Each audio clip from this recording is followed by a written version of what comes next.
Today, I need to confess that I lied on my resume by photoshopping documents and lying about my references just to secure a job that I desperately needed, as I went to such extreme lengths just to make sure that the human resources I was interviewing with didn't catch on to any of my numerous lies. Here's what happened. Okay, so some years back, I had been unemployed at this point for like 4 years due to medical issues. On my resume, I cover those unemployment gaps by stretching the amount of time that I had worked, meaning that I claimed I worked 5 years when in reality it was only 1 year. Not only was there this unemployment gap, but I also had a lackluster amount of experience overall in my resume with nothing much to show except for that 1 year of relevant experience. So to take out two birds with one stone, so that I could hide my unemployment gap and also exaggerate my experience, I decided to do what I had to do. I got an interview and they wanted to hire me, but during the human resources background check, while they saw that I worked at this certain company for a year, they couldn't find records of me working there for the other 4 years that I had claimed.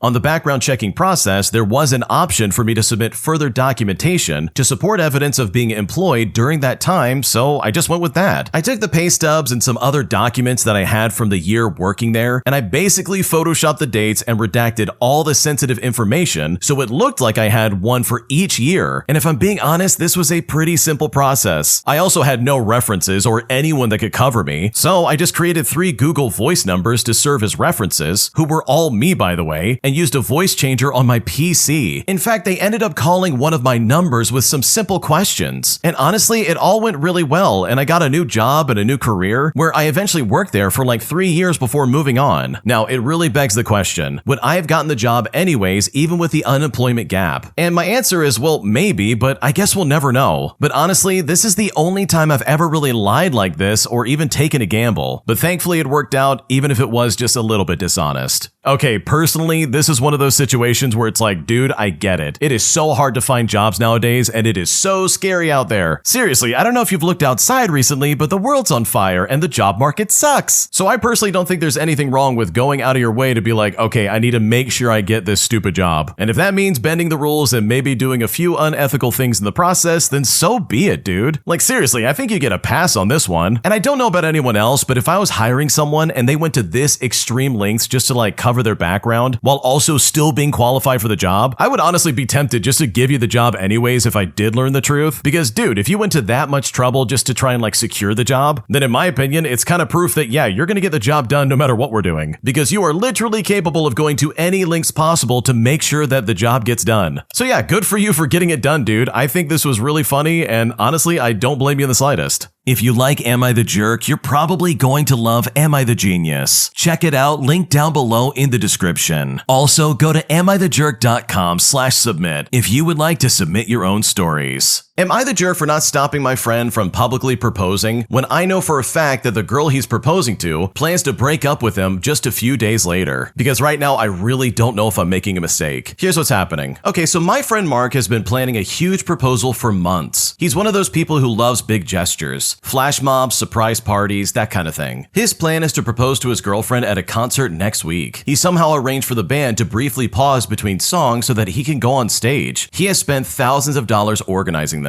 But here's the problem. 2 weeks ago, his girlfriend asked me if we could talk privately. She said she's been thinking about ending the relationship for a while. Nothing dramatic happened. She just feels like they've grown apart. She had no idea Mark was planning a proposal. Now, I tried gently suggesting that maybe she should talk to him soon if she feels that way, but she said she planned to break up with him after the concert because she didn't want to ruin a night that he'd been looking forward to. I almost told her about the proposal right then and there, but Mark had told me about it in confidence months earlier. So now I'm stuck with information from both sides. Mark is expecting the happiest moment of his life, and his girlfriend is planning to end things a few days later. Part of me thinks that I should warn Mark so he doesn't humiliate himself in front of thousands of people, but if I tell him, I'm betraying her trust. And if I tell her about the proposal, I'm betraying his. And so with that, I've said nothing. And unless something changes, he's probably about to propose to someone who already knows she's going to leave him. What should I do? Okay, honestly, I would absolutely go to bat for my friend here and be like, hey, your girlfriend's gonna break up with you. Like, I don't really care about the consequences with this lady because holy crap, what she's about to do to your friend is absolutely gonna be humiliating for him. I'd rather lose out on $1,000 for like organizing this crap than to propose to this lady only to then get dumped like a few days later. Like, that would be so humiliating. I would hate that. So personally, if I was in this situation, I absolutely would tell my friend and I would not think twice about it because he deserves to know, especially if she's planning planning on breaking up with him. Like, that is awful. My entitled Karen neighbor tried to kick me out of visitor parking spots that are on my land, giving me the perfect opportunity to put this lady in her place because this was incredibly obnoxious. Here's what happened. So, I recently bought a house in the United Kingdom. It has garages to park in and has some parking spaces behind the house, some of which are assigned parking for neighbors and some of which are visitor parking, and 2 of those are within my land boundaries. I've not moved in yet, but I have been going frequently to drop things off. I noticed that often there are people in the visitor parking, which I wasn't too worried about, as I was still able to find somewhere to park and I wasn't staying too long. On Sunday, I was there with family and friends all day to get some painting done, so I parked in a free visitor spot. But just after lunch, the doorbell rings, and this lady standing there doesn't say hi, she doesn't introduce herself, she just goes straight into how I'm parked in her spot. She says to me, "Oh, I always park there," claiming that the housing association says that it is her spot as she pays for it. We then told her in no uncertain terms that the visitor spots are on my land, so it definitely doesn't belong to her. I have every right to park there if I want to. Now, I was reasonable. I said that I'll be using the garages mostly, and I don't intend on kicking people out of the visitor parking spots. You know, as long as no one's trying to kick me out. Now, thankfully, they accepted what I had to say and then they left. And luckily, they're moving away in a few weeks, so I won't have to deal with them for long. And it honestly is so confusing. Like, I'm not sure why she was making such a fuss about a parking spot that she won't be using in a few weeks. A short while later, another neighbor who I was already friendly with flagged down my friend who was there with us, letting us know that the lady who rung the doorbell is hated by the other neighbors, and apologizing since the lady rang their doorbell first to ask whose car it was. I then phoned the housing association she mentioned, and they basically confirmed that she was lying, that they have nothing to do with parking. We think she must have done this to the tenants who used to live there, bullying them out of those spots, and somehow thought that she could do the same to me. But thankfully, I knew what I was talking about, and that was absolutely not going to happen.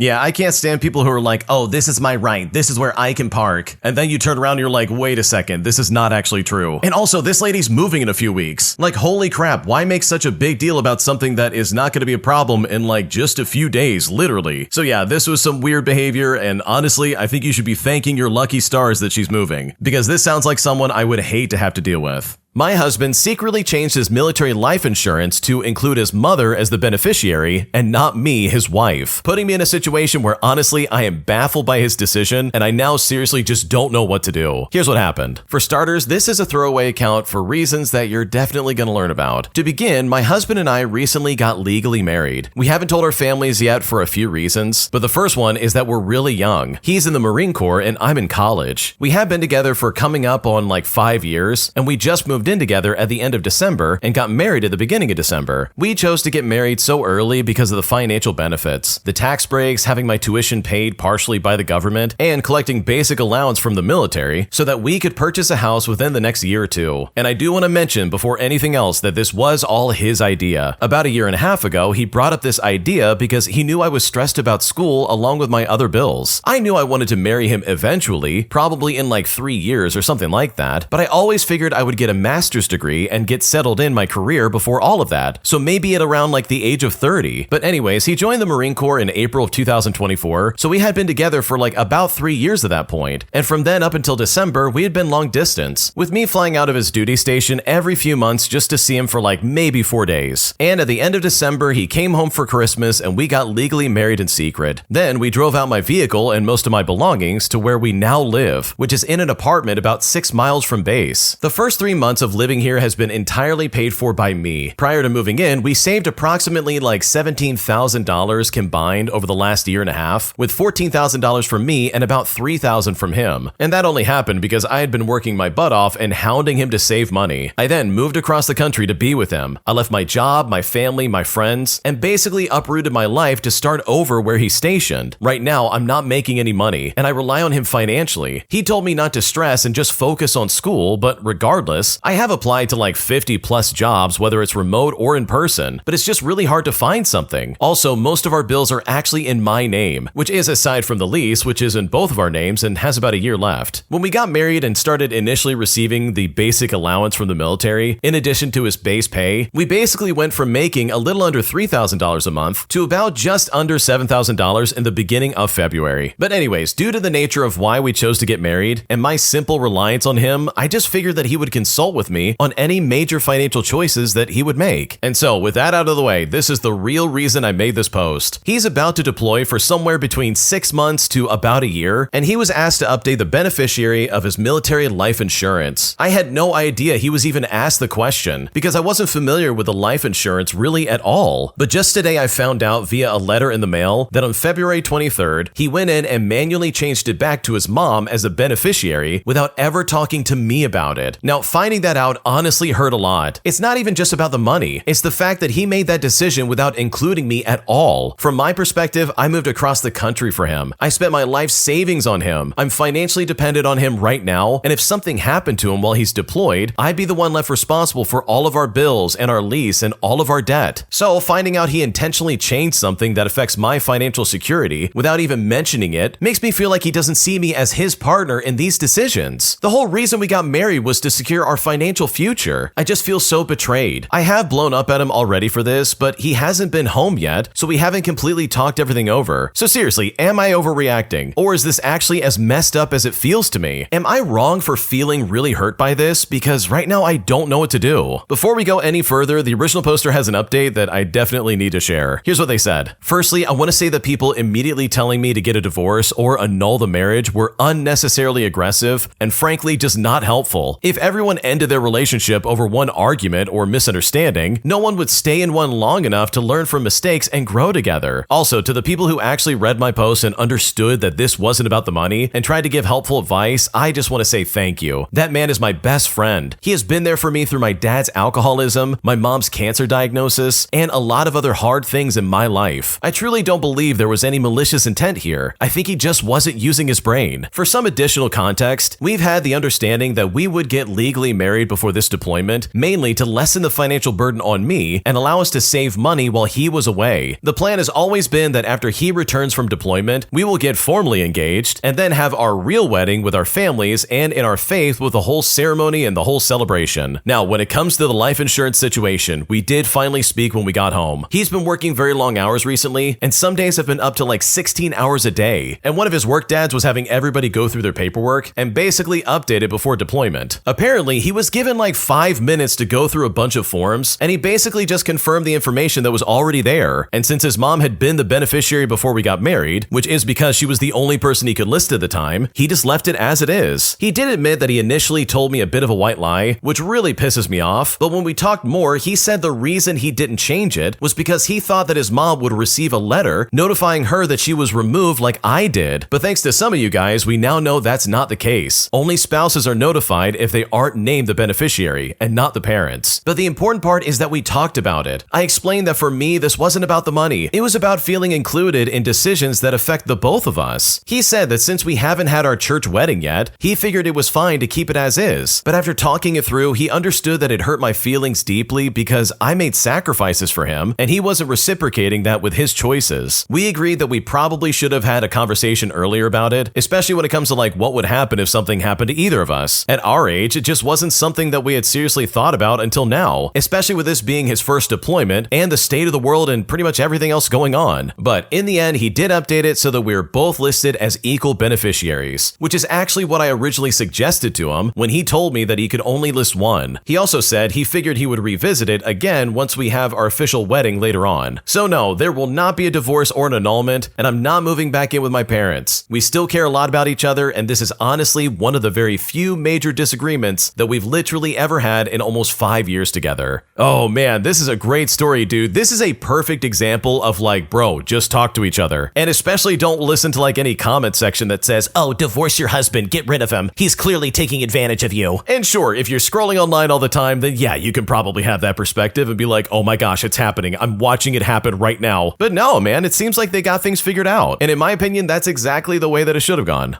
Am I the jerk for ditching my friend during an ultra marathon after she literally couldn't keep up with the pace I'd been training a year for? Because now she's making it a point to say that I abandoned her despite the fact that she only trained for like 2 months, if that, to get ready for this. Because right now I really just don't know what to do. Here's what happened. Okay, so I'm a 22-year-old female who has a lot of experience hiking, and for the last year, I've been training regularly to compete in my first 31-mile ultra marathon. The training was like 3 short runs per week and a trail on most most weekends. 2 months before the race, one of my girlfriends decided that she also wanted to compete and try to push herself as well. I suggested that 2 months would probably not be enough time to train up her joints, especially when she often gets knee pain during hikes, but she decided to sign up anyways. Well, as she was now committed, I tried to help her prepare as much as possible, suggesting that she comes on trail runs weekly with me. However, she only ended up coming on 4 short trail runs and struggled a lot throughout them. As to my knowledge, she also didn't really train her legs for knee health. On the race day itself, I ran with her for the first 8 miles or so without any real issues. However, at mile 8, she stated that she really needed to have a rest and walk. Now, I did this with her for like 20 or so minutes, but then I suggested we get back to running. At this point, she would only run for like 10 minutes and then walk for 5, saying that her knees hurt too much. At this point, I just said to her, look, I'm leaving to complete this race. I've been training roughly a year for it. I then ended up finishing the race, and she actually got disqualified roughly an hour and a half later. Once we met up after the race, she started complaining, saying we were meant to do this together, and that it was wrong to ditch her when she was so exhausted and in pain. Now, it's important to note, and I really want to make this clear, that she was in no real risk of danger. Everyone is required to have GPS trackers on them and other safety equipment, and this is equipment we're given before starting the race. Fast forward, and now every time we meet up, she makes it a point of saying how selfish I was at this point and how much it goes against friendship values. But to me, if she had just trained properly, then none of this would have been an issue, and she wasn't really valuing the commitment I've made for like the last year. So am I the jerk in this situation? Because I really just don't know what to do. Okay, honestly, I think your friend is one of those people who saw you going into a race and she thought to herself, oh, that looks really cool and that'll make me look good, so I'm gonna run with her and try and do this at the same time. But clearly she's never trained for anything like this. Like, dude, doing 31 miles is not something that you're like, oh, 2 months before the event? Yeah, that's plenty of time to practice. Because then stuff like this is gonna happen. This lady's obviously not prepared for this kind of run, and to top it all off, she's holding back the original poster who had been training for over a year to get ready for this. And just imagine how selfish you've got to be to do something like that. Like, that is so obnoxious in my opinion. So no, you're definitely not the jerk. This is some obnoxious behavior. Did she really think you were gonna sit back and be like, okay, don't worry, I'll walk with you and get disqualified. I don't care about not completing this race I've been practicing for months. Like, no, dude, get a life. That is so weird. And it's really dumb for her to expect that out of you. So no, you're not the jerk. I would have done the same thing, and I think your friend is super entitled. My entitled mom has spent my entire childhood rewriting history just so she doesn't look like a bad parent. And after unpacking this in therapy, I'm honestly really frustrated by this revelation and I just don't know what to do with it. Here's basically what my mom would do. Okay, I want to start off by saying that I'm 34 years old now and I've been in therapy for about 2 years. And one of the biggest things I've had to unpack is something that sounds almost too small to explain to people who didn't live it. My mom was never violent. She was never absent, never like obviously terrible, but what she did was way more subtle. Anytime something difficult happened, she would describe it differently than it actually occurred. Not to protect me, of course, but to protect her image of herself as a perfect mother. When I was around the age of 9, I fell off my bike pretty badly, and she wasn't watching because she was on the phone. But anytime this came up, she told every family member who asked about it that I had been told not to ride near the curb and just hadn't listened. I remembered it differently, but she would say my memory was always dramatic. And guess what? This pattern went on for my entire childhood. If I got bad grades, it was because I wasn't trying hard enough. If I had a falling out with a close friend at 14, it was because I was too sensitive. Every single difficult moment got revised until her version became the official family record. Now, when I finally brought this up with her last year in a calm manner with specific examples, she looked at me genuinely confused and said she had done everything for me and didn't know where all this negativity was coming from. I'm not looking for anyone to tell me that she's a monster. I mean, she's not, but entitled parents don't always scream and demand things. Some of them just quietly decide that their own comfort matters more than their kids' reality for decades. And trust me, that is absolutely my experience.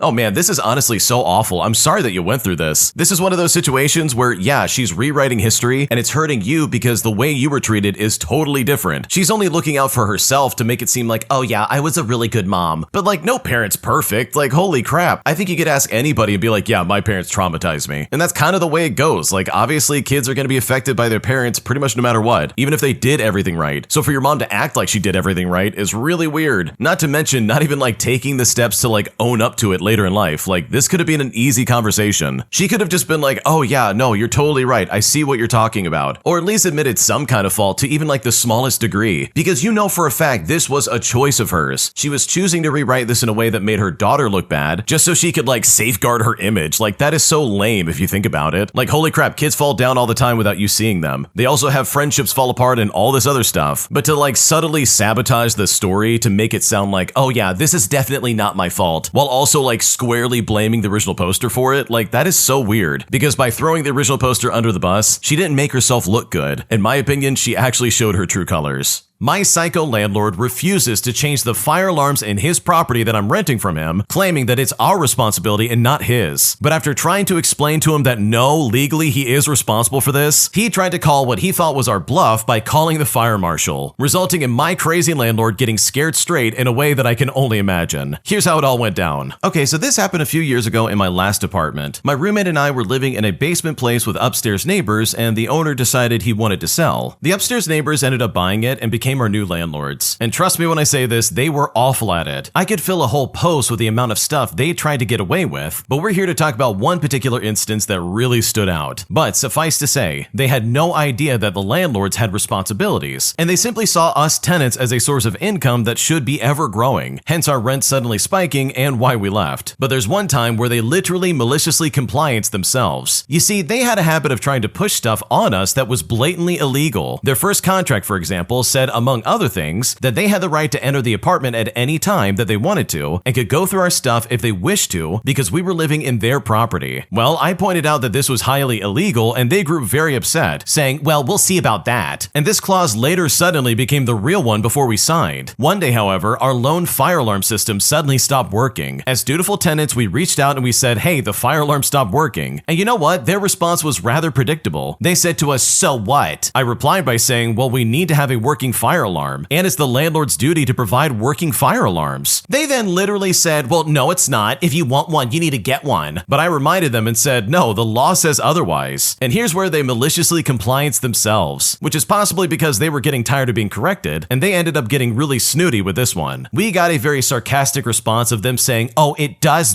it? Well, we'll just see what the fire marshals have to say about that. Well, me and my roommate, upon receiving this message, both of us just burst out laughing. But they were serious. They thought they were going to contact the fire marshal, he was going to sign with them, and then they could come down on us really hard. But when we said, okay, yeah, go ahead and do that, I honestly wonder what their expressions were when they started this process. However, the next morning, there was frantic knocking at the door. When I open up, there's the landlord and his family, looking very concerned, with a bag of brand new fire alarms with one for each room and even 2 spares just in case. He then begs to be let in outside of the 24-hour notice and says it's an emergency. He looks at us and says, we have to put up the alarms right now. Well, trying not to laugh, we let him in, and they hurriedly put one in every single room, apologizing profusely for the delay and telling us that if we need anything, don't hesitate to ask. Now, I really don't know how the meeting with the fire marshal went, or if they got him or someone else at their office, but their attitude painted a pretty clear picture of the ultimate result, because they literally burnt themselves thinking that they would call our bluff, resulting in probably one of the most panic situations they've ever been in their entire life. Okay, this is one of the worst landlord situations I've heard of in a long time. Imagine being so corrupt that you're like, oh, you want fire alarms? That's your problem, not ours. If you want one, you've got to get one. It's like, dude, what are you doing? You really don't care about the people renting from you, do you? Like, holy crap, why are people like this, dude? You would think there would be some kind of like, oh, I don't know, hey, you're staying at my place, so I'm going to take care of you, kind of like mentality. Or at least some semblance of mutual respect between landlord and tenant. Like, oh my gosh. Like, the original poster didn't do anything wrong. They're just like, hey, the fire alarms aren't working. I kind of want to live and not die. Can you get some for me? That'd be great. And you know for a fact they suck as people, and they've definitely never been a landlord before, because anyone in their right mind would be like, oh my gosh, the fire alarm's not working? The thing that keeps me from being sued is not working? Oh boy, let me fix that real quick. So I love the way the original poster handled this. They literally sat back and was like, okay, let's see how this plays out, because this landlord is super corrupt, and the fact that they tried this on you, in my opinion, is absolutely insane. If you like Am I the Jerk, you're probably going to love Am I the Genius. Check it out, link down below in the description. Also, go to AmITheJerk.com/submit if you would like to submit your own stories. Am I the jerk for taking my boyfriend to a birthday dinner at a restaurant that is literally across the street from my sister's apartment? Because after she found out that we didn't invite her, she freaked out on me just like she does any other time I do something without her. And at this point, I'm not sure if I made a mistake and I just don't know what to do. Here's how it all went down. Okay, so my sister and I live in neighborhoods that are about 15 minutes apart. Hers has way more options for restaurants and has a really cute movie theater. Ever since she's moved in, which was after I moved into my neighborhood, she has said that I shouldn't go over to her neighborhood to do anything without her. For example, like if I went to the movies there with my boyfriend. She thinks I should pick a different movie theater even if it's more crowded or further away. Now, I really try to be inclusive of her and balance time and activities with her versus with my boyfriend, or if all of us are out together. I mean, there was even a really cute wine bar by her that I avoided taking my boyfriend to, even though I knew he would love it, simply because I knew my sister would be super upset if I went there first without her. Anyways, we haven't seen eye to eye on this issue, and now she's mad because last night, my boyfriend